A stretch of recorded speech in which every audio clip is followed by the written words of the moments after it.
Guys, welcome back to another What If. What if Deku was a vigilante? Part 1. So let's begin our What If. So, we begin the day that was the day where the Phoenix was born. So we follow from Deku, just an ordinary 7-year-old, and his little sister Eri, just playing in the park, and their parents are sitting down on their phones. Deku tells his mom, Inko, that can he go get some ice cream with his sister, and she gives him some yen, and Deku runs away to the ice cream truck, and he's holding baby Eri, his new baby born sister, and he says to the mister, mister, where can I have a vanilla ice cream for 4 people? And the man's like, no kid, no, give me that little girl you're holding, and maybe we can exchange. I'll give you candy. Deku's like, I'm not sure about that. I think I need to ask my mom. And the man's like, wait kid, I said there's candy. All the candy you want is here, but if you want it, and the ice cream, you have to give me your sister. Deku says, oh well. Deku looks behind him, seeing his parents happy. He gives Eri to the man, and the man's like, thanks kid, and the guy just drives away off to the sunset. Deku, confused that his sister is now gone, and it's all his fault. He was too gullible. He didn't even get ice cream or even candy. Deku runs straight to his mom and dad and tells him, Eri's been taken. His parents are shocked, and they're like, are you serious? Who took her? And Deku's like, this middle-aged man, he's very old, and he was very grumpy. He took her, I'm scared. Deku starts crying. Hasashi smacks Deku in the face, and he's like, you stupid little boy, that was our child. I knew having a girl was better than you. You were just a disappointment. You quirkless loser.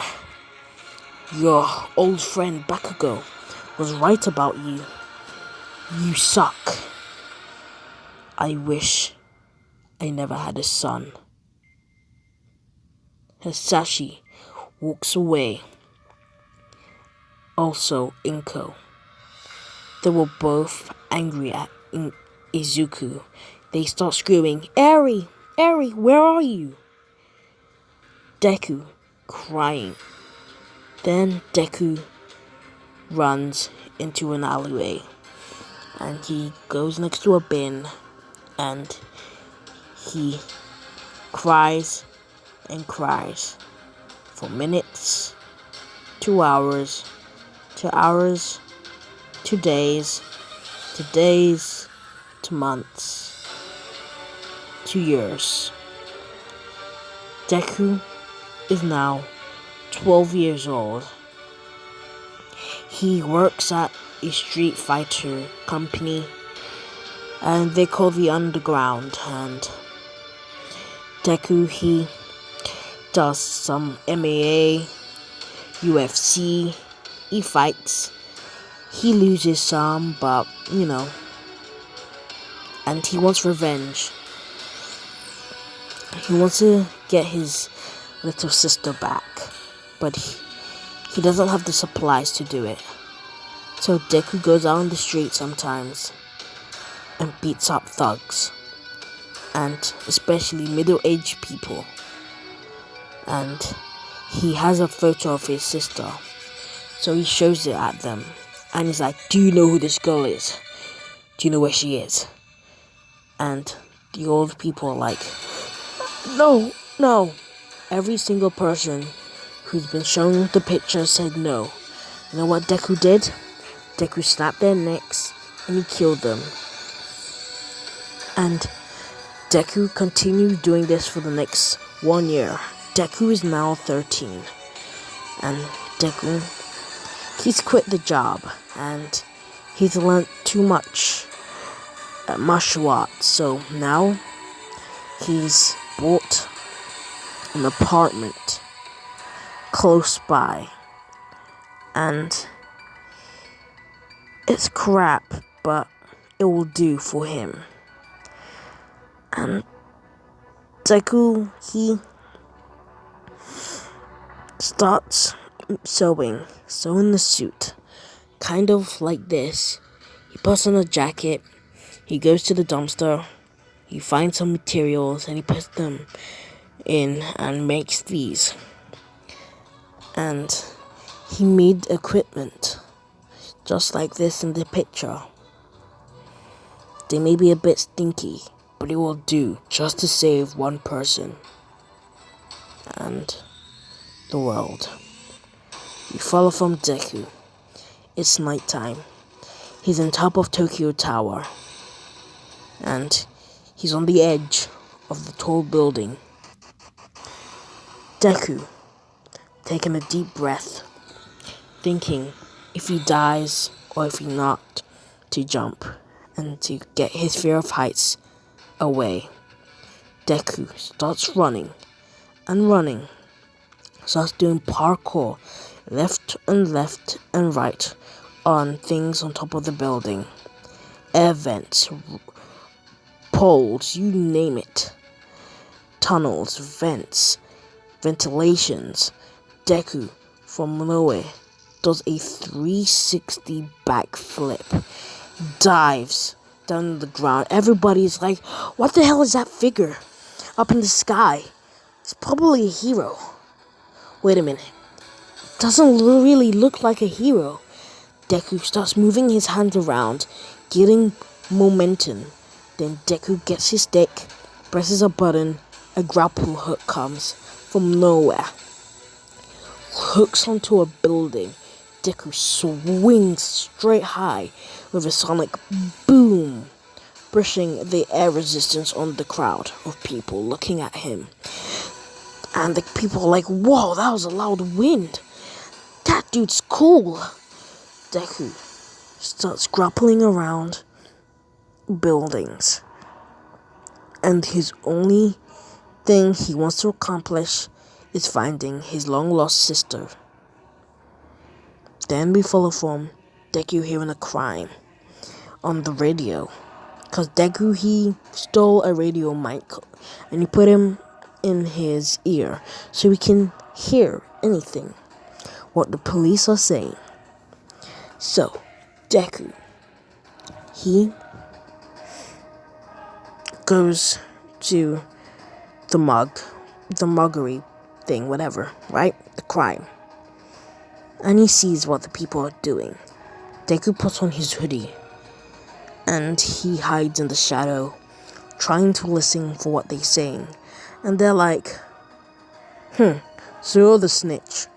So you snitched about my boss having that little girl with the white hair, huh? And Deku is like, huh? A little girl with white hair? That's my sister. I need to take her back. Deku, from nowhere, drop kicks one of the henchmen. And he's like, where is she? And the leader's like, what the hell? What is this? Is this like some freaking dance-off or something? What are you wearing? Go back to the homeless shelter, you dweeb. This is no cosplay. Go back to Comic-Con or something. Deku from nowhere does a twisty leg above the guy's head and basically slams the guy's head onto the concrete, breaking the guy's skull. Then from nowhere, Deku gets his sticks and starts basically stabbing the guy with the edge of a blade and starts stabbing him in the ear and ear and the ear. And Deku rips the guy's ear, throws it into somebody's mouth, then basically kicks the guy into the stomach. The guy starts vomiting out the ear. And then Deku from nowhere gets a knife, slices the guy's throat, and does an RKO. Then another henchman with a machete comes from nowhere, swings at Deku. Deku dodges, kicks the machete off the guy's hand, slide tackles the guy, gets 2 blades, puts them in the guy's heart. The guy's still alive. Deku pins the guy to the wall. The guy uses his quirk, and his quirk is called cement. So he takes all the old cement from the ground and he freezes Deku. Deku fighting, and he rips out the old cement, and Deku freaking starts pinning the guy even more to the wall.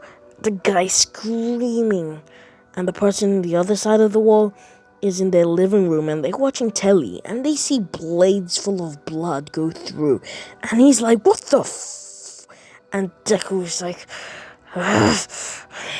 where is she? And the guy is like, I don't know who you're talking about. Maybe the leader knew, but you killed him. And Deku sees a phone and it's ringing. Deku does the wildest thing, gets the guy's machete and slices the guy's head off.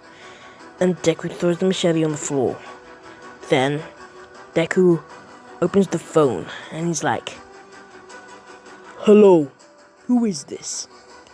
And the guy's like, hey, my dude, man, it's Sally. We got the girl. Overhaul wants us, to do more experiments on her, and make that drug to kill, the heroes in that and take their quirks. Deku is like, huh? Take their quirks, so you're using my sister as an experiment. So you've been touching her. Deku, enraged, slams the phone, and the phone is still on, so Deku does this. By the way, I'm not your friend. I'm your enemy. Prepare for my vengeance. It's coming soon. Deku grapple hooks to another building and starts swinging around Tokyo. Then Deku is wondering, what's next? I don't even know where my sister is. I should have not killed the guy. Should have done what I did to the other guy. I was just too mad. I just need to relax my mind. Deku goes back home and he goes and does yoga to relax his mind. Then Deku figures an idea. Deku goes back a couple days later to the place where he stabbed the guy, and he found some blood. So Deku finds the DNA of the guy and prints it to the last place the guy was, and he sent coordinates to this alleyway with a door. Deku immediately runs there. Deku goes there and he sees a door and is very, hard to break through. And Deku's like, oh well, I guess I have to do this. Deku basically gets a grenade and he throws it straight out the door and he runs. And then, boom! people who are inside are like, what the f? And Deku barges through the freaking door, goes down the freaking stairs, sees henchmen. This is what Deku does. Deku jumps above the staircase, kicks a dude in the head, goes below another staircase, kicks another dude, then freaking grabs a guy's t-shirt, folds the dude, and basically snaps the dude's spine by kicking the dude in the back of the neck. Deku drops down, kind of spraining his ankle, but doesn't matter. He has no flinch. Deku, with rage, gets a gun and he starts shooting different thugs. And he's like, where is she? Where is Eri? Then we see Overall and he's like, what the hell is that guy? What the heck is that? Who is he? Is that a hero? Then Overall gets a gun and he shoots Deku. Deku dodges and he's like, I've been waiting for this my whole life. Deku throws a freaking grenade straight at Overall. Overall runs away, dodging the grenade. Then Overall uses his quirk to turn massive, breaking the freaking building. And he jumps out of the whole freaking building and starts jumping left to right on buildings. And Deku's like, so you're gonna take that approach? Deku starts running in the street. Everybody's like, what the hell? Who's that madman on the street? Is that a villain? He looks kind of scary and he's full of blood. Everybody run away. Somebody call heroes. Deku starts running closer to Overall. He sees a motorbike, kicks a guy off, and he starts racing. Overall, Deku's like, I'm gonna get you, Eri. I'm gonna get you, Eri. Then from nowhere, we see a massive ass truck hit Deku, but Deku's not stopping. Deku does a front flip over it, yeets himself towards Overhaul, and he's like, bitch, I'm back. Then that's how we're gonna stop it from there. Please like and subscribe, guys. And see you guys on the next What If.